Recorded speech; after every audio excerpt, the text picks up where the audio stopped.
ਤੁਸੀਂ ਦੇਖ ਰਹੇ ਹੋ ਰੋਜ਼ਾਨਾ ਲੋਕਨਾਥ ਟੀਵੀ ਦਾ ਸਪੈਸ਼ਲ ਪ੍ਰੋਗਰਾਮ ਪ੍ਰਾਈਮ ਮੁੱਦਾ ਤੇ ਤੁਹਾਡੇ ਨਾਲ ਆ ਗੁਰਪ੍ਰੀਤ ਸਿੰਘ ਚੱਠਾ ਚਰਚਾ ਕਰਨ ਜਾ ਰਹੇ ਹਾਂ ਹੁਣ ਤੱਕ ਦੀਆਂ ਕੁਝ ਅਹਿਮ ਖਬਰਾਂ ਨੂੰ ਲੈ ਕੇ। ਸਭ ਤੋਂ ਪਹਿਲਾਂ ਗੱਲ ਕਰਾਂਗੇ ਨਵਜੋਤ ਸਿੰਘ ਸਿੱਧੂ ਭਾਵੇਂ ਜੇਲ੍ਹ ਦੇ ਵਿੱਚ ਸਜ਼ਾ ਕੱਟ ਰਹੇ ਨੇ, ਪਰ ਉਸੇ ਮੁੱਦੇ ਨੂੰ ਲੈ ਕੇ ਉਹਨਾਂ ਦੀ ਪਤਨੀ ਦਾ ਇੱਕ ਵੱਡਾ ਬਿਆਨ ਸਾਹਮਣੇ ਆਇਆ ਹੈ। ਉਸ ਨੂੰ ਲੈ ਕੇ ਚਰਚਾ ਕਰਾਂਗੇ ਤੇ ਨਾਲ ਹੀ ਗੱਲ ਕਰਾਂਗੇ पंजाब एंड हरियाणा हाईकोर्ट के वल्लों मान सरकार को एक वड्डा झटका लगता नजर आ रहा है। वो की है मामला, उसके मतलब भी विचार चर्चा करांगे ते नाल ही गलबात करांगे कैप्टन अमरिंदर सिंह दी। तां कैप्टन अमरिंदर सिंह नूं अपना इलाज करवाउण दे लई विदेश क्यों जाना पिया, कि पंजाब दे विच उस तरीके दीयां सेहत सहूलतां नहीं हैगियां। इस तमाम विषय नूं लैके भी चर्चा करांगे ते प्रोग्राम दे विच साडे नाल शामिल होए ने सियासी माहिर प्रोफैसर मनजीत सिंह अणखी। सब तो पहला स्वागत करते हैं अणखी साहब, प्रोग्राम निगाह स्वागत है जी। बहुत बहुत शुक्रिया चट्ठा साहब। अणखी साहब, जिस तरीके दे नाल नवजोत सिंह सिद्धू जेल दे विच ने 1 साल दी उन्हां नूं सज़ा हो चुकी है, पर उसके बावजूद भी उन्हां दी धर्म पत्नी का जो वड्डा बयान सामने आया, कहंदे कि कैप्टन अमरिंदर सिंह के सामने पीड़ित परिवार ते नवजोत सिंह सिद्धू विचाले समझौता होया सीगा। वो की है पूरा मामला? देखो, अज डॉक्टर नवजोत कौर सिद्धू की एक दो ट्वीट बड़े भावक जिहड़े ने वो सामने आए ने। भावक इस पक्षों कि उन्होंने जिहड़ी नवजोत सिंह सिद्धू की सजा है और रोड रेज केस के संबंध में उन्होंने दो ट्वीट जिहड़े पेश किए ने, बड़ियां भावक टिप्पणियां जिहड़ियां ने उन्होंने पेश किया है। तो खैर जिहड़ी पहली भावक टिप्पणी है वो तो उन्होंने ये गल कही कि ठीक है, जो भी कुछ हो रहा वो साडे कर्मां दे अनुसार जिहड़ी सजा है, जो साडे कर्मां च लिखिया वो मिलना। पर इस ट्वीट का जो दूजा हिस्सा चट्ठा साहब वो बड़ा महत्वपूर्ण हिस्सा, ਉਹਦੇ ਵਿੱਚ ਉਹ ਇੰਨੀ ਗੱਲ ਕਹਿ ਰਹੇ ਆ ਕਿ ਪੀੜਿਤ ਪਰਿਵਾਰ ਤੇ ਨਵਜੋਤ ਸਿੰਘ ਸਿੱਧੂ ਦੇ ਵਿਚਕਾਰ ਬਕਾਇਦਾ ਤੌਰ ਤੇ ਕੈਪਟਨ ਅਮਰਿੰਦਰ ਸਿੰਘ ਦੇ ਸਾਹਮਣੇ ਸਮਝੌਤਾ ਹੋ ਗਿਆ ਸੀ ਔਰ ਬਕਾਇਦਾ ਤੌਰ ਤੇ ਐਫੀਡੇਵਿਟ ਵੀ ਸਾਈਨ ਜਿਹੜੇ ਉਹ ਹੋ ਗਏ ਸੀ ਕਿ ਉਸ ਪੱਖ ਤੋਂ, ਔਰ ਉਹਦੇ ਜਿਹੜਾ ਪੀੜਿਤ ਪਰਿਵਾਰ ਦੇ ਲੜਕੇ ਨੇ ਇਹ ਗੱਲ ਮੰਨੀ ਸੀ ਕਿ ਨਵਜੋਤ ਸਿੱਧੂ ਨੇ ਉਸ ਬਜ਼ੁਰਗ ਨੂੰ ਹੱਥ ਤੱਕ ਨਹੀਂ ਸੀ ਲਾਇਆ। ਇਹ नवजोत कौर सिद्धू का ट्वीट है जिहड़ा उन्होंने अपने पति नवजोत सिंह सिद्धू के हक दे विच दिता ते उन्होंने ये गल कही है कि ये उदों समझौता कैप्टन अमरिंदर सिंह के सामने होया ते शायद उदों होया होएगा जदों कैप्टन अमरिंदर सिंह और नवजोत सिंह सिद्धू के विचकार जिहड़े संबंध ने उपर दे 2017 दे विच बड़े सखावे होणगे। तुहानूं याद होएगा कि उदों भी सजा हुई सी तां कैप्टन अमरिंदर सिंह ने पूर्ण तौर पर नवजोत सिद्धू के हक दे एक फतवा जो सुप्रीम कोर्ट दे जाके जिहड़ा वकील कीता सी, मैनूं याद आ 2017 या 18 की गल जिहड़ी मैं कह रहा। तां बाद विच जदों कैप्टन अमरिंदर के संबंध जिहड़े आ नवजोत सिंह सिद्धू नाल विगड़दे तां चट्ठा साहब फिर वो जिहड़ियां परतां ने वो हुण सामने आउण लगदियां ने कि असल दे विच नवजोत सिंह सिद्धू नूं जेल पहुंचाउण दे विच मेरा जो अज दा इह ट्वीट दर्शा रिहा, शायद कैप्टन अमरिंदर सिंह की बहुत वड्डी एक वो चाल आ ਜਿਹੜੀ ਚਾਲ ਚੱਲਦਿਆਂ ਉਹਨਾਂ ਨੇ ਨਵਜੋਤ ਸਿੱਧੂ ਨੂੰ ਫਸਾ ਦਿੱਤਾ। ਉਸ ਦਾ ਕਾਰਨ ਚੱਠਾ ਸਾਹਿਬ ਹੁਣ ਸਥਿਤੀਆਂ ਦਾ ਐਨਾਲਿਸਿਸ ਕਰੀਏ ਕਿ ਦੇਖੋ ਜਿਸ ਤਰ੍ਹਾਂ ਨਵਜੋਤ ਕੌਰ ਸਿੱਧੂ ਦਾਅਵਾ ਕਰ ਰਹੀ ਹੈ ਕਿ ਕੈਪਟਨ ਅਮਰਿੰਦਰ ਸਿੰਘ ਦੇ ਸਾਹਮਣੇ ਸਮਝੌਤਾ ਹੋਇਆ, ਐਫੀਡੇਵਿਟ ਸਾਈਨ ਹੋਈ, ਉਹਦਾ ਜਿਹੜਾ ਬੰਦਾ ਸੀ ਪੀੜਤ ਬੰਦਾ ਉਹਦੇ ਲੜਕੇ ਨੇ ਇਹ ਗੱਲ ਮੰਨੀ ਕਿ ਨਵਜੋਤ ਸਿੰਘ ਸਿੱਧੂ ਨੇ ਉਹਦੇ ਫਾਦਰ ਨੂੰ ਹੱਥ ਨਹੀਂ ਲਾਇਆ। ਉਦੋਂ ਤੱਕ ਇਹ ਗੱਲ ਠੀਕ ਰਹੀ, ਪਰ ਫਿਰ ਕੈਪਟਨ ਅਮਰਿੰਦਰ ਸਿੰਘ ਨੇ ਇਹ ਕਿਹੜਾ ਉਦੋਂ ਕੱਢੀ कि जदों कैप्टन अमरिंदर सिंह मुख मंत्री के अहुदे तो अस्तीफा दे देंदे, दूजे पासे अस्तीफा दे के चरणजीत सिंह चन्नी की सरकार बनती है और तुहानूं याद होगा कैप्टन अमरिंदर सिंह ने क्लीयर कट इन्नी गल बहुत बारी अपने दावे च कही कि मैं नवजोत सिद्धू नूं जितन नहीं देना किसी भी सूरत विच। बहुत उन्हां दी किहड़ी जिहड़ी निजी पद्धर तक आ गई।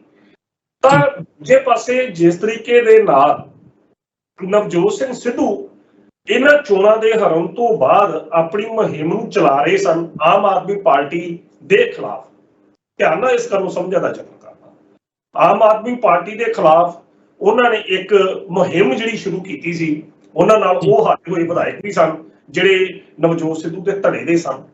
तां ओहो जी स्थिति दे विच शायद आम आदमी पार्टी दी अखां 'च भी नवजोत सिद्धू रड़कदे होण। बेशक उन्हां दे भगवंत मान नाल संबंध बहुत वधिया ने, पर जिहड़ी उपर दी टीम जिहड़ी अरविंद केजरीवाल नूं हमेशा टारगेट ते दिंदे रहे ने ते दूजे पासे आम आदमी पार्टी जिहड़ी दिल्ली दी इकाई आ ਉਹਦੇ ਵੱਲੋਂ ਇਹ ਸਮਝਿਆ ਜਾਂਦਾ ਕਿ ਆਮ ਆਦਮੀ ਪਾਰਟੀ ਵੀ ਆਰਐਸਐਸ ਦੇ ਏਜੰਡੇ ਦੇ ਕੰਮ ਕਰਦੀ ਆ ਤੇ ਨੰਬਰ 2 ਇਹ ਬੀਜੇਪੀ ਦੀ ਬੀ ਟੀਮ ਹੈਗੀ ਆ।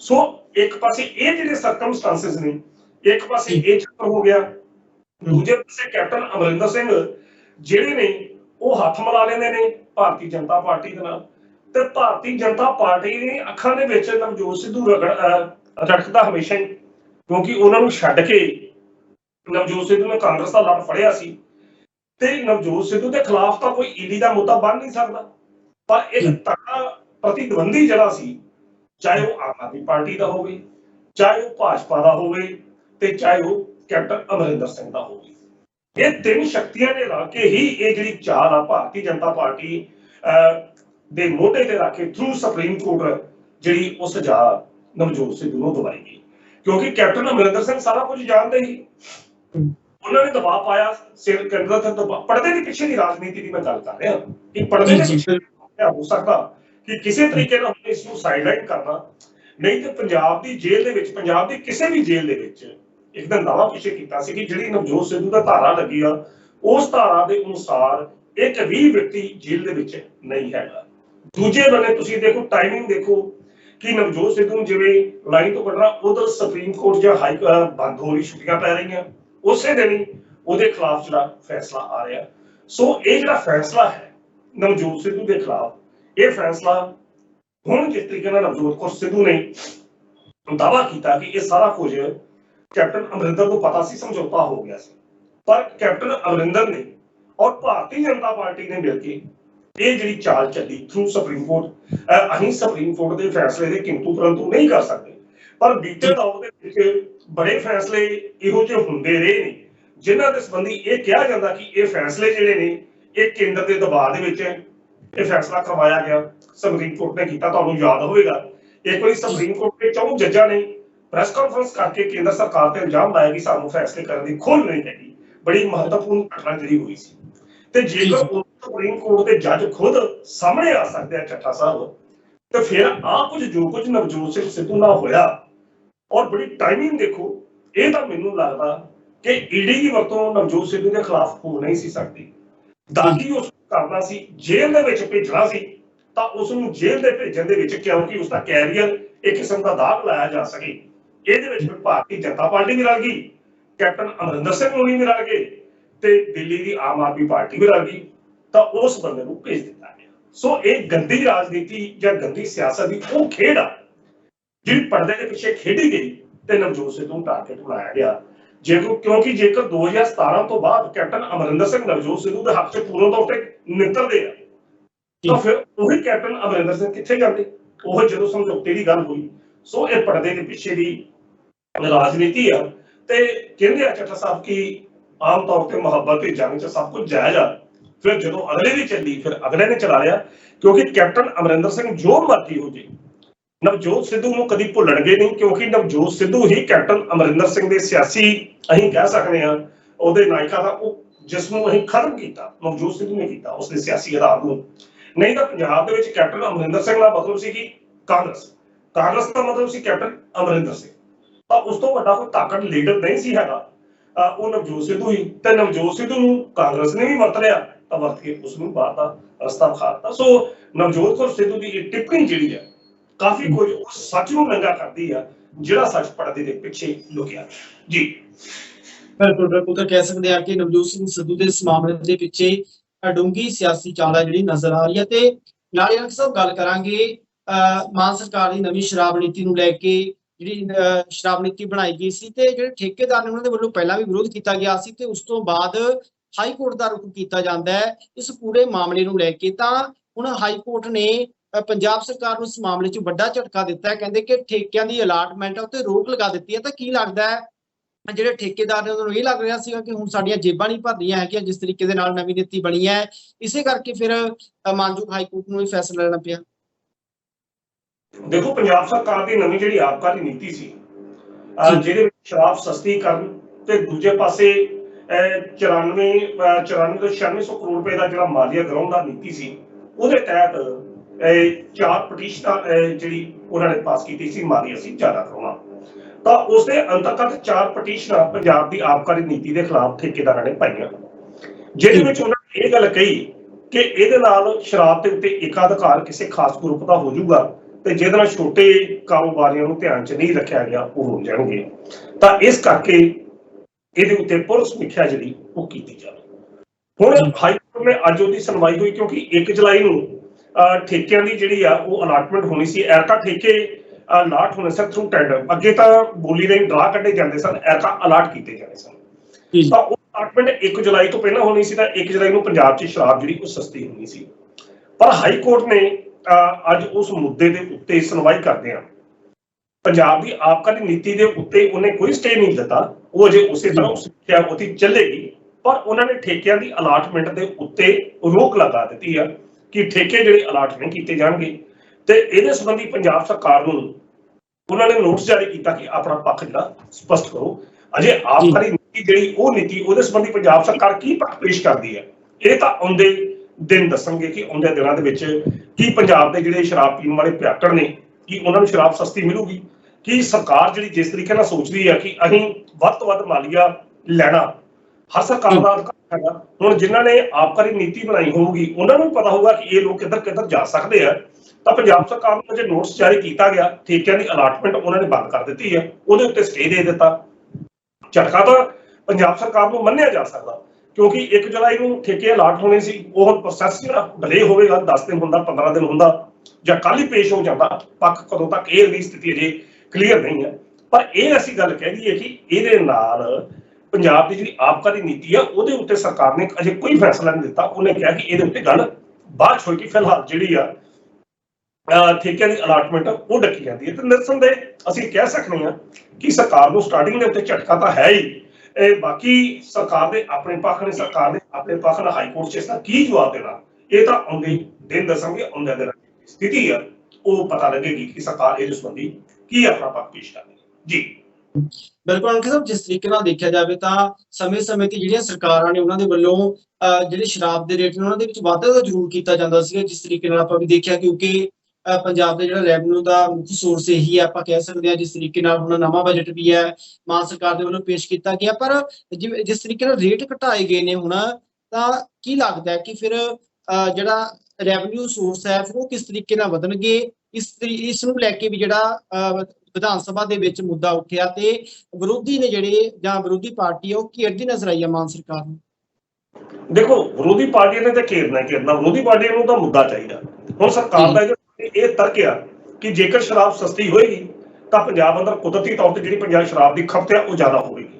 ਤਾਂ ਸਰਕਾਰ ਨੂੰ ਨੈਚੁਰਲੀ ਤੌਰ ਤੇ ਉਸ ਦਾ ਮਾਲੀਆ ਜਿਹੜਾ ਵਾਧਾ ਕਤਰ ਹੋਵੇਗਾ। ਜਿਹੜਾ ਮਾਲੀਆ ਅੱਗੇ ਲੋਕਾਂ ਦੀਆਂ ਜੇਬਾਂ 'ਚ ਜਾਂਦਾ, ਜਿਸ ਕਰਕੇ ਇਹ ਠੇਕੇਦਾਰ ਪਿੱਟਦੇ ਪਏ, ਜਿਹੜਾ ਇੱਕ ਇਹਨਾਂ ਦਾ ਸਿੰਡੀਕੇਟ ਬਣ ਜਾਂਦਾ ਸੀ ਜਾਂ ਜੋ ਵੀ ਆ, ਹੁਣ ਉਹ ਸਿੰਡੀਕੇਟ ਸਰਕਾਰ ਨਾਲ ਸਿੱਧਾ ਲਊਗੀ। ਸਰਕਾਰ ਨੇ ਆਪਣੀਆਂ ਪਾਲਿਸੀਆਂ ਬਣਾਈਆਂ।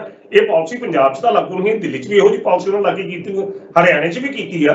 ਤਾਂ ਵਿਰੋਧੀ ਪਾਰਟੀਆਂ ਦਾ ਤਾਂ ਕੰਮ ਹੁੰਦਾ ਸਰਕਾਰ ਨੂੰ ਘੇਰਨਾ ਕਿਸੇ ਵੀ ਮੁੱਦੇ ਤੇ। ਤਾਂ ਉਹ ਵਿਰੋਧੀ ਪਾਰਟੀਆਂ ਨੇ ਘੇਰਿਆ, ਉਹ ਤਾਂ ਮਾਈਨਿੰਗ ਦੇ ਮੁੱਦੇ ਤੇ ਵੀ ਘੇਰਦੇ ਪਏ ਆ, ਵੱਖ-ਵੱਖ ਮੁੱਦਿਆਂ ਦੇ ਉੱਤੇ ਵੀ ਸਰਕਾਰ ਨੂੰ ਘੇਰਨ ਦਾ ਜਿਹੜਾ ਯਤਨ ਉਸ ਦਿਨ ਤੋਂ ਹੀ ਜਾਰੀ ਆ ਕਿ ਜਦੋਂ ਦੀ ਆਮ ਆਦਮੀ ਪਾਰਟੀ ਸਰਕਾਰ ਜਿਹੜੀ ਹੋਂਦ ਵਿੱਚ ਆਈ ਆ। ਬਾਕੀ ਝਟਕਾ ਤਾਂ ਚੱਠਾ ਸਾਹਿਬ ਹੈ ਹੀ ਆ। ਬਾਕੀ ਇਹਦੇ ਨਾਲ ਜੇਕਰ ਕਹੀਏ ਕਿ ਸਰਕਾਰ ਦੀ ਆਬਕਾਰੀ ਨੀਤੀ ਫੇਲ ਹੋ ਜੂਗੀ, ਉਸ ਨੂੰ ਬਦਲਣੀ ਪਊਗੀ, ਇਹੋ ਜਿਹੀ ਕੋਈ ਮਨਸ਼ਾ ਜਿਹੜੀ ਨਹੀਂ ਹੁੰਦੀ। ਠੀਕ ਹੈ, ਜਿਨ੍ਹਾਂ ਨੇ ਪਟੀਸ਼ਨ ਪਾਈ ਆ, ਹਾਈ ਕੋਰਟ ਦਾ ਫਰਜ਼ ਬਣਦਾ ਹਾਈ ਕੋਰਟ ਦੇ ਸਾਰਿਆਂ ਦੀ ਪੱਖ ਸੁਣਨਾ। ਬਾਕੀ ਹੁਣ ਜਿਨ੍ਹਾਂ ਨੇ ਪਟੀਸ਼ਨ ਜਿਨ੍ਹਾਂ ਨੇ ਇਹ ਪਾਲਿਸੀ ਬਣਾਈ ਹੋਊਗੀ ਉਹ ਬੱਚੇ ਥੋੜਾ ਹੋਣਗੇ, ਉਹਨਾਂ ਨੇ ਵੀ ਸਾਰਿਆਂ ਪੱਖਾਂ ਨੂੰ ਵੇਖ ਕੇ ਹੁਣ ਨਿਰਭਰ ਕਰੇਗਾ ਕਿ ਸਰਕਾਰ ਇਹਦੇ ਸੰਬੰਧੀ ਆਪਣਾ ਕੀ ਪੱਖ ਜਿਹੜਾ ਪੇਸ਼ ਕਰਦੀ ਆ। ਸਰਕਾਰ ਨੇ ਕਲੀਅਰ ਕੱਟ ਕਹੀ ਕਿ ਲੋਕ ਪੜ੍ਹਾਈ ਦੇ ਕੰਮਾਂ ਵਾਸਤੇ ਹਰ ਰਾਜ ਜਿਹੜਾ ਆ ਉਹ ਸ਼ਰਾਬ ਤੋਂ ਮਾਲੀਆ ਇਕੱਠਾ ਕਰਦਾ, ਤੇ ਸ਼ਾਇਦ ਇਹ ਮਾਲੀਆ ਇਕੱਠਾ ਕਰਨ ਕਰਕੇ ਹੀ ਜਿਹੜੇ ਸਰਕਾਰ ਦੇ ਵਿਕਾਸ ਕਾਰਜ ਜਿਹੜੇ ਚੱਲਦੇ ਨੇ, ਚਾਹੇ ਉਹ ਕੈਪਟਨ ਦੀ ਸਰਕਾਰ ਹੋਵੇ, ਚਾਹੇ ਪ੍ਰਕਾਸ਼ ਸਿੰਘ ਬਾਦਲ ਦੀ ਹੋਵੇ, ਚਾਹੇ ਚਰਨਜੀਤ ਸਿੰਘ ਚੰਨੀ ਦੀ ਹੋਵੇ, ਸ਼ਰਾਬ ਦਾ ਹੀ ਮਾਲੀਆ ਗ੍ਰਹਿਣ ਇਹ ਕੀਤਾ ਜਾਂਦਾ ਰਿਹਾ। ਤੁਹਾਨੂੰ ਯਾਦ ਹੋਵੇਗਾ ਜੀ ਕੋਵਿਡ ਜਦੋਂ ਸੀ ਤਾਂ ਸਭ ਤੋਂ ਜ਼ਿਆਦਾ ਜ਼ੋਰ ਇਹ ਸੀ ਕਿ ਸ਼ਰਾਬ ਦੇ ਠੇਕੇ ਖੋਲ੍ਹੇ ਜਾਣ। ਤਾਂ ਸ਼ਰਾਬ ਦੇ ਠੇਕੇ ਕੈਪਟਨ ਅਮਰਿੰਦਰ ਸਿੰਘ ਨੇ ਖੁਲਵਾਏ ਜਦ ਜਿਸ ਤਰੀਕੇ ਨਾਲ ਕਿ ਉਹ ਪਤਾ ਸੀ ਕਿ ਇਹ ਮਾਲੀਆ ਜਿਹੜਾ ਉੱਥੋਂ ਆਉਣਾ। ਸੋ ਸਰਕਾਰ ਨੇ ਆਪਣਾ ਮਾਲੀਆ ਗ੍ਰਹਿਣ ਕਰਤਾ, ਸਰਕਾਰ ਨੇ ਕੋਈ ਨਾ ਕੋਈ ਪੱਖ ਪੇਸ਼ ਕਰੂ ਜੀ। ਬਿਲਕੁਲ। ਤਾਂ ਹੁਣ ਦੇਖਣਾ ਹੋਵੇਗਾ ਕਿ ਮਾਨ ਸਰਕਾਰ ਹਾਈ ਕੋਰਟ ਦੇ ਵਿੱਚ ਕੀ ਜਵਾਬ ਦਿੰਦੀ ਹੈ ਤੇ ਖਾਸ ਤੌਰ ਦੇ ਉੱਤੇ ਇਹ ਜਿਹੜੀ ਨੀਤੀ ਹੈ ਉਹ ਕਿਸ ਤਰੀਕੇ ਨਾਲ ਲਾਗੂ ਹੋਏਗੀ। ਜਿਸ ਤਰੀਕੇ ਨਾਲ 1 ਜੁਲਾਈ ਤੋਂ ਇਸ ਨੂੰ ਲਾਗੂ ਕਰਨ ਦੀ ਗੱਲ ਕਹੀ ਜਾ ਰਹੀ ਹੈ। ਤੇ ਨਾਲ ਹੀ ਅੰਕਿਤ ਸਾਹਿਬ ਗੱਲ ਕਰਾਂਗੇ ਕੈਪਟਨ ਅਮਰਿੰਦਰ ਸਿੰਘ ਦੀ, ਤਾਂ ਉਹਨਾਂ ਨੂੰ ਆਪਣਾ ਇਲਾਜ ਕਰਵਾਉਣ ਦੇ ਲਈ ਜਿਹੜਾ ਇੰਗਲੈਂਡ ਜਾਣਾ ਪਿਆ। ਪਰ ਜਿਸ ਤਰੀਕੇ ਦੇ ਨਾਲ ਦੇਖਿਆ ਜਾਵੇ ਤਾਂ 10 ਸਾਲ ਸਰਕਾਰ ਰਹੀ ਹੈ, ਪੌਣੇ 10 ਸਾਲ ਕੈਪਟਨ ਅਮਰਿੰਦਰ ਸਿੰਘ ਮੁੱਖ ਮੰਤਰੀ ਰਹੇ ਨੇ ਪੰਜਾਬ ਦੇ। ਤਾਂ ਕਿ ਇਸ ਸਮੇਂ ਦੇ ਦੌਰਾਨ ਜਿਹੜੀਆਂ ਸਿਹਤ ਸਹੂਲਤਾਂ ਨੇ, ਹਾਲਾਂਕਿ ਉਹ ਦਾਅਵਾ ਕਰਦੇ ਨੇ ਕਿ 95% ਵਾਅਦੇ ਅਸੀਂ ਆਪਣੇ ਪੂਰੇ ਕਰਕੇ ਗਏ ਆ, ਪਰ ਜੇ ਉਹ ਹਾਲਾਤ ਬਣੇ ਹੋਏ ਨੇ ਸਿਹਤ ਸਹੂਲਤਾਂ ਨੂੰ ਲੈ ਕੇ, ਤਾਂ ਕੀ ਇੰਨਾ ਵੀ ਨਹੀਂ ਸੀਗਾ ਕਿ ਉਹ ਆਪਣਾ ਇਲਾਜ ਪੰਜਾਬ ਦੇ ਵਿੱਚ ਰਹਿ ਕੇ ਕਰਵਾ ਸਕਦੇ ਜਿਸ ਤਰੀਕੇ ਦੇ ਨਾਲ ਉਹ ਵਿਦੇਸ਼ ਇਲਾਜ ਕਰਵਾਉਣ ਦੇ ਲਈ ਗਏ? ਚੱਠਾ ਸਾਹਿਬ, ਇਹ ਕੇਵਲ ਤੁਸੀਂ ਕੈਪਟਨ ਅਮਰਿੰਦਰ ਸਿੰਘ ਦੀ ਗੱਲ ਨਾ ਕਰੋ। ਜੇ 10 ਸਾਲ ਪਹਿਲਾਂ ਪ੍ਰਕਾਸ਼ ਸਿੰਘ ਬਾਦਲ ਸ਼੍ਰੋਮਣੀ ਅਕਾਲੀ ਦਲ ਬਾਦਲ ਦੀ ਸਰਕਾਰ ਰਹੀ ਆ, ਤਾਂ ਪ੍ਰਕਾਸ਼ ਸਿੰਘ ਬਾਦਲ ਹੁਣੇ ਵੀ ਇਲਾਜ ਕਰਾਉਣ ਵਾਸਤੇ ਅਮਰੀਕਾ ਹੀ ਜਾਂਦੇ ਰਹੇ ਆ। ਈਵਨ ਕਿ ਕੋਈ ਅਮਰੀਕਾ ਗਏ ਤਾਂ ਉਹਦਾ ਜਿਹੜਾ ਖਰਚਾ ਸੀ ਕੈਪਟਨ ਅਮਰਿੰਦਰ ਸਿੰਘ ਹੁਣਾਂ ਨੇ ਦਿੱਤਾ। ਜਦੋਂ ਬੀਬੀ ਸੁਰਿੰਦਰ ਕੌਰ ਬਾਦਲ ਦਾ ਇਲਾਜ ਹੋਣਾ ਸੀ, ਉਹ ਵੀ ਸਰਕਾਰ ਨੇ ਖਰਚਾ ਜਿਹੜਾ ਚੁੱਕਿਆ। ਤਾਂ ਇਹ ਟ੍ਰੈਜੇਡੀ, ਇਹ ਦੁਖਾਂਤ ਆ ਇਹਨਾਂ ਰਾਜਨੀਤਿਕ ਪਾਰਟੀਆਂ ਦਾ ਕਿ ਜਿਨ੍ਹਾਂ ਪਾਰਟੀਆਂ ਨੇ 35-35 ਸਾਲ ਪੰਜਾਬ ਤੇ ਰਾਜ ਕੀਤਾ, ਪਰ ਪੰਜਾਬ ਨੂੰ ਕੋਈ ਅਜਿਹਾ ਮਲਟੀ ਸਪੈਸ਼ਲਿਸਟ ਹਸਪੀਟਲ ਨਹੀਂ ਦੇ ਸਕੇ ਕਿ ਜਿੱਥੇ ਉਹਨਾਂ ਦਾ ਇਲਾਜ ਕੀਤਾ ਜਾਵੇ। ਫਿਰ ਇਹ ਲੋਕ ਬਾਹਰ ਨੂੰ ਭੱਜਦੇ ਆ। ਤਾਂ ਫਿਰ ਚੱਠਾ ਸਾਹਿਬ, ਇਹ ਲੋਕ ਰਾਜੇ ਫਿਰ ਕਿਸ ਕਰਕੇ ਹੀ ਮੁੱਖ ਮੰਤਰੀ ਬਣਾਉਣੇ ਆ? ਕਿ ਲੋਕਾਂ ਦਾ ਰੂਹ ਚੂਸਣ ਨੂੰ ਇਹਨਾਂ ਨੂੰ ਬਣਾਉਣੇ ਆ? ਕਿ ਜੇਕਰ ਇਹਨਾਂ ਨੇ ਆਪਣੇ ਇਲਾਜ ਕਰਾਉਣ ਵਾਸਤੇ ਬਾਹਰ ਜਾਣਾ ਤੇ ਇੱਥੋਂ ਜਿਹੜੇ ਪੰਜਾਬ ਦੇ ਲੋਕ ਮਰਦੇ ਆ, ਇਹ ਫਿਰ ਉਹ ਕਿੱਥੇ ਜਾਣ? ਕਿ ਇਹ ਲੋਕ ਸਿਰਫ ਸ਼ਕਲ ਸ਼ਕਲ ਨੂੰ ਮੁੱਖ ਮੰਤਰੀ ਬਣਦੇ ਆ? ਕਿ ਸਿਹਤ ਸਹੂਲਤਾਂ ਤੁਹਾਡੇ ਕੋਲ ਦਵਾਨੀ ਦੀਆਂ ਨਹੀਂ ਆ ਪੰਜਾਬ ਦੇ ਵਿੱਚ ਦੇਣ ਨੂੰ, ਚਾਹੇ ਕੈਪਟਨ ਅਮਰਿੰਦਰ ਦੀ ਸਰਕਾਰ ਹੋਵੇ ਚਾਹੇ ਪਿਛਲੀ ਸਰਕਾਰ ਹੋਵੇ? ਕਿ ਕੋਵਿਡ ਦੇ ਵਿੱਚ ਕੀ ਹਾਲਾਤ ਰਹੇ? ਕੋਵਿਡ ਵਿੱਚ ਆਕਸੀਜਨ ਦੀ ਕਮੀ ਜਿਹੜੀ ਉਹ ਬਣੀ। ਤਾਂ ਹੁਣ ਕੈਪਟਨ ਅਮਰਿੰਦਰ ਸਿੰਘ ਵਰਗੇ, ਜੇਕਰ ਤੁਸੀਂ ਇੱਕ ਪਾਸੇ ਦਾ ਕਹਿੰਦੇ ਸੀ ਮੈਂ ਜਿਹੜੀ ਚੋਣ ਲੜੀ ਉਹ ਕਰਜ਼ਾ ਲੈ ਕੇ ਲੜੀ, ਜਿਹੜੀ ਕੈਪਟਨ ਅਮਰਿੰਦਰ 25 ਲੱਖ ਦਾ ਪਤਾ ਨਹੀਂ ਕਦਾ ਉਹਨਾਂ ਕਰਜ਼ਾ ਲਿਆ। ਹੁਣ ਬੰਦਾ ਪੁੱਛੇ ਅਮਰੀਕਾ 'ਚ ਜਦੋਂ ਤੁਸੀਂ ਇਲਾਜ ਕਰਾਉਣ ਜਾਂਦੇ ਜੀ, ਉਹ ਪੈਸੇ ਕਿੱਥੋਂ ਆਏ? ਅਮਰੀਕਾ 'ਚ ਰਹਿਣਾ ਤੋਂ ਜਿੱਥੋਂ ਉਹਨਾਂ ਨੇ ਇਲਾਜ ਕਰਾਇਆ, ਮਾਪਾ ਤਾਂ ਮੈਂ ਕਲੀਅਰ ਨਹੀਂ, ਪਰ ਉਹ ਫਿਰ ਖਰਚਾ ਕਿੱਥੋਂ ਆਇਆ? ਕੈਪਟਨ ਪ੍ਰਕਾਸ਼ ਸਿੰਘ ਬਾਦਲ ਜਾਂਦੇ ਨੇ, ਇਹ ਵੀ ਅਮਰੀਕਾ 'ਚ ਇਲਾਜ ਕਰਾ ਕੇ ਆਉਂਦੇ, ਉਹਦਾ ਪੈਸਾ ਵੀ ਸਰਕਾਰ ਦਿੰਦੀ ਆ। ਤੇ ਫਿਰ ਇਹ ਪੰਜਾਬ ਦੀ ਜਨਤਾ ਜਿਹੜੀ ਹੈ ਕੀੜੇ ਮਕੌੜੇ ਨੇ ਜਿਹੜੇ ਇਹਨਾਂ ਦੇ ਰਹਿਮੋ ਕਰਨ ਦਾ ਮਰਦ ਬਣਾਉਣ ਨੂੰ ਮਜਬੂਰ ਨੇ। ਕਿ ਸਰਕਾਰੀ ਹਸਪਤਾਲ 'ਚ ਚੱਲ ਜਾਓ, ਸਰਕਾਰੀ ਹਸਪਤਾਲ 'ਚ ਬੰਦਾ ਇਲਾਜ ਖੋਣੋਂ ਮਰ ਜਾਂਦਾ, ਤੇ ਕਿਸੇ ਨਿੱਜੀ ਹਸਪਤਾਲ 'ਚ ਚੱਲ ਜਾਓ ਬੰਦਾ ਉੱਥੇ ਖਰਚੇ ਕਰਕੇ ਮਰ ਜਾਂਦਾ। ਮਤਲਬ ਇਹ ਲੋਕਾਂ ਦੇ ਜਿਹੜੇ ਫਿਰ ਪੰਜਾਬ ਦੇ ਲੋਕ ਨੇ, ਸਾਡੀ ਜੂਨ, ਸਾਡੇ ਲੋਕਾਂ ਦੀ ਜੂਨ ਕੀ ਆ ਕਿ ਅਸੀਂ ਧਰਤੀ ਤੇ ਸਿਰਫ ਰੇਂਗਣ ਵਾਲੇ ਕੀੜੇ ਆ, ਤੇ ਇਹ ਲੋਕ ਕੇਵਲ ਬਾਦਸ਼ਾਹੀ ਭੋਗਣ ਦੇ। ਲਾਹਨਤ ਆ ਇਹੋ ਜਿਹੀ ਸਰਕਾਰਾਂ ਦੇ ਉੱਤੇ ਜਿਹੜੀਆਂ ਲੋਕਾਂ ਨੂੰ ਬੁਨਿਆਦੀ ਸਿਹਤ ਸਹੂਲਤਾਂ ਹੀ ਨਹੀਂ ਦੇ ਸਕਦੀ ਤੇ ਆਪਣੇ ਇਲਾਜ ਵਾਸਤੇ ਉਹ ਦੂਰ ਵਿਦੇਸ਼ਾਂ ਵਿੱਚ ਚਲੇ ਜਾਂਦੇ ਨੇ, ਜਿੱਥੇ ਮਹਾਰਾਣੀ ਪ੍ਰਨੀਤ ਕੌਰ ਵੀ ਨਾਲ ਆ, ਬੀਬੀ ਜੈਇੰਦਰ ਕੌਰ ਵੀ ਨਾਲ ਆ, ਸਾਰੇ ਪਰਿਵਾਰਕ ਮੈਂਬਰ ਨਾਲ ਨੇ। ਔਰ ਬੜੀ ਹੈਰਾਨਗੀ ਦੀ ਗੱਲ ਆ ਕਿ ਇੱਕ ਪਾਸੇ ਦਾ ਕੈਪਟਨ ਅਮਰਿੰਦਰ ਸਿੰਘ, ਜਿਸ ਤਰ੍ਹਾਂ ਮੈਂ ਗੱਲ ਕੀਤੀ ਕਿ ਸਾਡੇ ਕੋਲ ਪੈਸਾ ਹੀ ਨਹੀਂ, ਇਲੈਕਸ਼ਨ ਵੀ ਅਸੀਂ ਕਰਜ਼ਾ ਲੈ ਕੇ ਲੜੀ ਆ, ਦੂਜੇ ਪਾਸੇ ਇਲਾਜ ਤੁਸੀਂ ਲੰਡਨ 'ਚ ਕਰਾ ਰਹੇ ਜੀ। ਪ੍ਰਕਾਸ਼ ਸਿੰਘ ਬਾਦਲ ਪੰਜਾਬ ਦਾ ਸਾਬਕਾ ਮੁੱਖ ਮੰਤਰੀ, ਉਹ ਬਿਮਾਰ ਹੋ ਜਾਂਦਾ ਤਾਂ ਉਹਦਾ ਬਿੱਲ ਦੀ ਜਿਹੜੀ ਪੇਮੈਂਟ ਹੈ ਪੰਜਾਬ ਸਰਕਾਰ ਕਰਦੀ ਹੈ। ਘੱਟੋ ਘੱਟ ਤੇ 15 ਸਾਲਾਂ 'ਚ ਪੰਜਾਬ ਦੇ ਲੋਕਾਂ ਵਾਸਤੇ, ਚਲੋ ਪੰਜਾਬ ਦੇ ਲੋਕਾਂ ਨੂੰ ਗੋਲੀ ਮਾਰੋ, ਇਹ ਲੋਕ ਮਰਨ ਵਾਸਤੇ ਹੀ ਆ। ਜਿਹੜੇ ਪੰਜਾਬ ਦੇ ਲੋਕ ਨੇ ਸਾਡੇ ਢਾਡੇ ਵਰਗੇ, ਅਸੀਂ ਮਰਨ ਵਾਸਤੇ ਹੀ ਆ, ਅਸੀਂ ਸਿਹਤ ਸਹੂਲਤਾਂ ਦਾ ਆਨੰਦ ਨਹੀਂ ਲੈ ਸਕਦੇ। ਘੱਟੋ ਘੱਟ ਇਹ ਜਿਹੜੇ ਮੁੱਖ ਮੰਤਰੀ ਨੇ, ਇਹਨਾਂ ਨੂੰ ਆਪਣੇ ਵਾਸਤੇ ਚਾਹੀਦਾ ਕਿ ਕੱਲ ਨੂੰ ਜਦੋਂ ਅਸੀਂ ਮਰਨਾ ਜਾਂ ਅਸੀਂ ਬਿਮਾਰ ਹੋਵਾਂਗੇ, ਆਪਣੇ ਵਾਸਤੇ ਕੋਈ ਹਸਪਤਾਲ ਇੱਕ ਬਣਾਉਣਾ ਚੰਗਾ ਜਿਹਾ ਕਿ ਠੀਕ ਆ, ਜਦੋਂ ਸਾਨੂੰ ਕੋਈ ਇਲਾਜ ਦੀ ਲੋੜ ਪਏ ਕਿ ਮਿੱਤਰ ਪੈ ਦਿਓ, ਲੋਕਾਂ ਦੀ ਅਕਸਰ ਪੁੰਜੇ ਨੂੰ ਸਾਨੂੰ ਇੱਥੇ ਦਾਖਲ ਕਰਾ ਦਿਓ। ਇਹ ਲੋਕ ਤਾਂ ਆਪਣੇ ਵਾਸਤੇ ਵੀ ਕੱਖ ਨਹੀਂ ਕਰ ਸਕੇ। ਸੋ ਲਾਹਨਤ ਆ ਇਹੋ ਜਿਹੀਆਂ ਸਰਕਾਰਾਂ ਦੇ, ਇਹੋ ਜਿਹੇ ਮੁੱਖ ਮੰਤਰੀਆਂ ਦੇ, ਜਿਹੜੇ ਲੋਕਾਂ ਦੇ ਰਾਖੇ ਹੋਣ ਦਾ, ਪੰਜਾਬ ਦਾ ਰਾਖਾ, ਪਾਣੀਆਂ ਦਾ ਰਾਖਾ, ਪੰਥ ਦਾ ਰਾਖਾ, ਇਹੋ ਜਿਹੇ ਜਿਹੜੇ ਲੈ ਕੇ ਘੱਟੋ ਘੱਟ ਬੁਨਿਆਦੀ ਸਹੂਲਤਾਂ ਤਾਂ ਲੋਕਾਂ ਨੂੰ ਦੇ ਦਿਓ। ਲੋਕ ਮਰਨ ਤਾਂ ਨਾ ਇਲਾਜ ਤੋਂ, ਆਪਣਾ ਇਲਾਜ ਤੁਸੀਂ ਉੱਥੇ ਕਰਾ ਦੇ ਜੀ। ਤੇ ਜੇ ਉੱਥੇ ਕਰਾਉਣਾ ਤਾਂ ਫਿਰ ਘੱਟੋ ਘੱਟ ਆਪਣੀ ਉਸ ਕਾਰਜਸ਼ੈਲੀ ਨੂੰ ਜ਼ਰੂਰ ਵੇਖੋ ਜਿਹੜੀ ਲੋਕਾਂ ਨਾਲ ਝੂਠ ਦੇ ਵਾਅਦੇ ਕਰਕੇ ਹੁੰਦੇ ਜੀ। ਮੈਂ ਫਿਰ ਪ੍ਰਸ਼ਨ ਕਰਦਾ ਕਿ ਠੀਕ ਆ, ਇਹ ਲੋਕ ਜਿਹੜੇ ਸਾਡੇ ਤੁਹਾਡੇ ਜਨ ਸਧਾਰਨ ਮਰਦ ਵਾਸਤੇ, ਚਾਹੇ ਗਰੀਬੀ ਕੋਲੋਂ ਮਰਜੇ, ਚਾਹੇ ਇਲਾਜ ਕੋਲੋਂ ਮਰਜੇ, ਪੁਲਿਸ ਤੇ ਤਸ਼ੱਦਦ ਕਰਕੇ ਮਰਗੇ, ਸਾਡੇ ਲੋਕਾਂ ਤੇ ਉਹ ਹਾਲ ਰਹਿਣਾ। ਪਰ ਇਹਨਾਂ ਮੁੱਖ ਮੰਤਰੀਆਂ ਨੂੰ ਚਾਹੀਦਾ ਕਿ ਘੱਟੋ ਘੱਟ ਆਪਣੇ ਰਾਜਕਾਜ 'ਚ ਇੱਕ ਦੋ ਹਸਪਤਾਲ ਆਪਣੇ ਵਾਸਤੇ ਬਣਾ ਲੈਣ ਕਿ ਜਿੱਥੇ ਉਹ ਵਧੀਆ ਤਰੀਕੇ ਨਾਲ ਇਲਾਜ ਕਰਾਉਣ, ਲੋਕਾਂ ਦੀਆਂ ਗੱਲਾਂ ਤੋਂ ਬਚਣ ਜੀ। ਬਿਲਕੁਲ। ਤੇ ਆਖਰੀ ਸਵਾਲ ਅੰਕਿ ਸਾਹਿਬ, ਤੁਹਾਡੇ ਤੋਂ ਥੋੜੇ ਸ਼ਬਦਾਂ ਦੇ ਵਿੱਚ ਜਾਣਨਾ ਚਾਹਾਂਗੇ, ਅੱਗੇ ਵੀ ਇਸੇ ਤਰੀਕੇ ਦੇ ਹਾਲਾਤ ਰਹਿਣਗੇ ਜਾਂ ਫਿਰ ਕੋਈ ਬਦਲਾਅ ਹੈ ਜਿਹੜਾ ਆਪਾਂ ਉਸ ਦੀ ਉਮੀਦ ਰੱਖ ਸਕਦੇ ਹਾਂ? ਜਿਸ ਤਰੀਕੇ ਨਾਲ ਹੁਣ ਨਵਾਂ ਬਜਟ ਪੇਸ਼ ਕੀਤਾ ਮਾਨ ਸਰਕਾਰ ਨੇ, ਜੋ ਸਿਹਤ ਦੇ ਖੇਤਰ ਵਿੱਚ ਬਜਟ ਰੱਖਿਆ ਗਿਆ ਹੈ, ਉਮੀਦ ਕੀਤੀ ਜਾਣੀ ਬਣਦੀ ਹੈ ਕਿ ਕੋਈ ਅੱਗੇ ਬਦਲਾਅ ਆ ਸਕਦਾ ਜਾਂ ਹਾਲਾਤ ਹੀ ਰਹਿਣਗੇ? ਚੱਠਾ ਸਾਹਿਬ, ਬਹੁਤ ਸੋਹਣਾ ਪ੍ਰਸ਼ਨ ਕੀਤਾ। ਪੰਜਾਬ ਸਰਕਾਰ ਹੈ ਜਿਹੜੀ ਆਮ ਆਦਮੀ ਪਾਰਟੀ ਦੀ ਸਰਕਾਰ ਹੈ, ਸਿਹਤ ਤੇ ਸਿੱਖਿਆ ਦੇ ਮੁੱਦੇ ਨੂੰ ਲੈ ਕੇ ਆਈ ਆ। ਇਸ ਬਜਟ ਦੇ ਵਿੱਚ ਸਿਹਤ ਦੇ ਸੰਬੰਧੀ ਤਾਂ ਬੜੇ ਉਹਨਾਂ ਨੇ ਦਾਅਵੇ ਤੇ ਵਾਅਦੇ ਕੀਤੇ ਨੇ। 75 ਜਿਹੜੇ ਮਹੱਲਾ ਕਲੀਨਿਕ ਨੇ ਉਹ 15 ਅਗਸਤ ਤੱਕ ਸ਼ੁਰੂ ਕਰਨ ਦੀ ਗੱਲ ਕੀਤੀ, 117 ਜਿਸ ਤਰ੍ਹਾਂ ਵੀ ਹੈ। ਪਰ ਵੇਖਣਾ ਇਹ ਹੋਵੇਗਾ ਕਿ ਇਹ ਸਰਕਾਰ ਵੀ ਪਿਛਲੀਆਂ ਸਰਕਾਰਾਂ ਵਾਂਗੂ ਹੀ ਕਰਦੀ ਹੈ ਤੇ ਜਾਂ ਆਪਣੇ ਕੀਤੇ ਵਾਅਦਿਆਂ ਨੂੰ, ਖਾਸ ਤੌਰ ਤੇ ਸਿਹਤ ਤੇ ਸਿੱਖਿਆ ਦੇ ਵਾਅਦਿਆਂ ਨੂੰ ਲੈ ਕੇ ਲੋਕਾਂ ਦੇ ਵਿੱਚ ਆਪਣੀ ਭਰੋਸੇਯੋਗਤਾ ਨੂੰ ਕਾਇਮ ਰੱਖਦੀ ਹੈ। ਪਤਾ ਤਾਂ ਇਹਦੀ ਕਾਰਜਸ਼ੈਲੀ ਨੂੰ ਲੱਗੇਗਾ। ਅਜੇ ਤੱਕ ਤਾਂ ਸਰਕਾਰ ਦੇ ਵਾਅਦੇ ਹੀ ਆਏ, ਦਾਅਵੇ ਹੀ ਆਏ ਨੇ, ਅਸੀਂ ਇਹ ਕਰ ਦੇਣਾ, ਉਹ ਕਰ ਦੇਣਾ, ਤਾਂ ਨਾ ਹੀ ਅਜੇ ਤੱਕ ਨੌਕਰੀਆਂ ਦਾ ਕੋਈ ਇਸ਼ਤਿਹਾਰ ਹੋਇਆ। ਦੇਖੋ ਪੰਜਾਬ ਸਰਕਾਰ, ਮੈਂ ਸਵੇਰੇ ਵੀ ਅਸੀਂ ਗੱਲ ਕਰ ਰਹੇ ਹਾਂ ਕਿ ਜਿਹੜੇ ਪੰਜਾਬ ਦੇ 36,000 ਮੁਲਾਜ਼ਮ ਨੇ, ਵੇਖੋ ਉਹਨਾਂ ਦੀ ਕਿਸਮਤ ਵੇਖੋ ਕਿ ਉਹ 3 ਵਾਰੀ ਰੈਗੂਲਰ ਹੋ ਰਹੇ ਨੇ। ਇੱਕ ਵਾਰੀ ਕੈਪਟਨ ਅਮਰਿੰਦਰ ਸਿੰਘ ਨੇ ਰੈਗੂਲਰ ਕੀਤਾ, ਇੱਕ ਵਾਰੀ ਚਰਨਜੀਤ ਸਿੰਘ ਚੰਨੀ ਨੇ ਕੀਤਾ, ਇੱਕ ਵਾਰੀ ਪ੍ਰਕਾਸ਼ ਸਿੰਘ ਬਾਦਲ ਨੇ ਕੀਤਾ, ਤੇ ਹੁਣ ਉਹਨਾਂ ਨੂੰ ਜਿਹੜੇ ਨੇ ਪੱਕੇ ਮਤਲਬ ਇਹਨੇ ਕਰਨਾ ਆ ਭਗਵੰਤ ਮਾਨ ਦੀ ਸਰਕਾਰ ਨੇ। ਤੇ ਉਹ ਜਿਹੜੇ ਕੱਚੇ ਮੁਲਾਜ਼ਮ ਨੇ ਉਹ ਇੰਨੇ ਮਜ਼ਬੂਤ ਹੋ ਜਾਣੇ ਆ ਪੱਕੇ ਹੋ ਕੇ ਕਿ ਉਹ ਪੱਥਰਾਂ ਤੋਂ ਵੀ ਜ਼ਿਆਦਾ ਮਜ਼ਬੂਤ ਹੋ ਜਾਣੇ। ਇਹ ਟ੍ਰੈਜੇਡੀ ਵੇਖੋ, ਦੁਖਾਂਤ ਵੇਖੋ ਕਿ 36,000 ਮੁਲਾਜ਼ਮਾਂ ਦਾ ਪੰਜਾਬ ਨੇ ਇਤਿਹਾਸ ਸਿਰਜਿਆ ਜਿਨ੍ਹਾਂ ਨੂੰ 3 ਵਾਰੀ ਪੱਕਿਆ ਕੀਤਾ ਗਿਆ। ਤੇ ਵੇਖੋ ਇਹੋ ਜਿਹੇ ਖੁਸ਼ਕਿਸਮਤ ਜਿਹੜੇ ਲੋਕ ਨੇ ਉਹ ਪੰਜਾਬ ਵਰਗੇ ਰਾਜ 'ਚ ਰਹਿੰਦੇ। ਪੰਜਾਬ ਸਰਕਾਰ ਦੇ ਮਤਲਬ ਇਹਨਾਂ ਲੋਕਾਂ ਦੇ ਭਾਗ ਚੰਗੇ, ਕਹਿਣ ਦਾ ਅਰਥ ਹੈ ਕਿ ਸਰਕਾਰ ਨੂੰ ਵੇਖਣਾ ਪਏਗਾ ਆਪਣੀ ਕਰਨੀ ਤੇ ਕਥਨੀ 'ਚ ਅੰਤਰ ਨਾ ਹੋਵੇ, ਜੋ ਕਿਹਾ ਸੋ ਕਰਕੇ ਦਿਖਾਓ। ਜੀ ਬਿਲਕੁਲ, ਬਹੁਤ ਬਹੁਤ ਸ਼ੁਕਰੀਆ ਅੰਕਿਤ ਸਾਹਿਬ ਪ੍ਰੋਗਰਾਮ 'ਚ ਕੀਮਤੀ ਸਮਾਂ ਦੇਣ ਦੇ ਲਈ। ਬਹੁਤ ਬਹੁਤ ਧੰਨਵਾਦ ਜੀ। ਸਾਡੇ ਨਾਲ ਸਨ ਸਿਆਸੀ ਮਾਹਿਰ ਪ੍ਰੋਫੈਸਰ ਮਨਜੀਤ ਸਿੰਘ ਅਣਖੀ, ਜਿਨ੍ਹਾਂ ਨੇ तमाम ਖਬਰਾਂ ਨੂੰ ਲੈ ਕੇ ਬੜੀ ਵਧੀਆ ਢੰਗ ਦੇ ਨਾਲ ਆਪਣੇ ਵਿਚਾਰ ਰੱਖੇ ਨੇ। ਪ੍ਰੋਗਰਾਮ ਤੁਹਾਨੂੰ ਕਿਸ ਤਰੀਕੇ ਦਾ ਲੱਗਿਆ, ਕਮੈਂਟ ਕਰਕੇ ਤੁਸੀਂ ਵੀ ਆਪਣੀ ਰਾਏ, ਆਪਣੇ ਸਵਾਲ ਕਮੈਂਟ ਦੇ ਜ਼ਰੀਏ ਜਰੂਰ ਸਾਡੇ ਨਾਲ ਸਾਂਝੇ ਕਰ ਸਕਦੇ ਹੋ। ਇਸ ਪ੍ਰੋਗਰਾਮ ਦੇ ਵਿੱਚ ਫਿਲਹਾਲ ਇੰਨਾ ਹੀ। ਜੁੜੇ ਰਹੋ ਰੋਜ਼ਾਨਾ ਰੂਪਨਾਰ ਟੀਵੀ ਦੇ ਨਾਲ। ਦਿਓ ਇਜਾਜ਼ਤ, ਧੰਨਵਾਦ।